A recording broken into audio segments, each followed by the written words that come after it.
Although living brains are pretty complex, this week we've used metaphor and analogy and zombies to help simplify matters. In essence, people have two fundamentally different modes of thinking that, for the purposes of this course, we've labeled focused and diffuse. We used a simple pinball analogy to help us understand the differences between the modes. The focused mode has tight spacing for the rubber bumpers, which seems to, in some sense, help keep your thoughts concentrated. The diffuse mode, on the other hand, has more widely spaced bumpers that allow for more broad-ranging ways of thinking. The focused mode is centered more in the prefrontal cortex, and it often seems to involve thinking about things you're somewhat familiar with.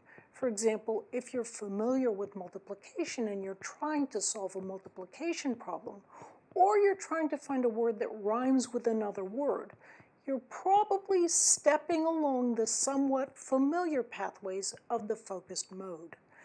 But if you're trying to solve or figure out something new, it often cries out for the more broad-ranging perspectives of the diffuse mode.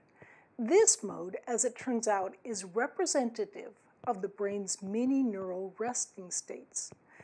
Creative thinkers throughout history, whatever their discipline, have found ways to access the diffuse mode, often more directly and quickly. But we all access this mode quite naturally when we do things like go for a walk or take a shower or even just drift off to sleep. When we find ourselves stuck on a problem, or even if we're unsure of a situation in the course of living our daily life, it's often a good idea, once you've focused directly on the situation, to let things settle back and take a bit more time.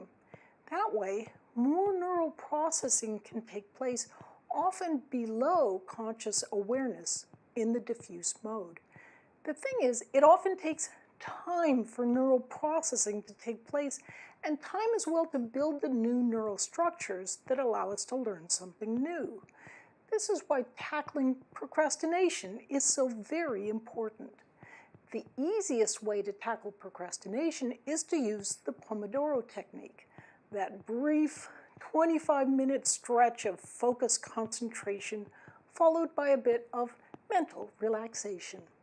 It's through practice and repetition that we can help enhance and strengthen the neural structures we're building as we're learning something new.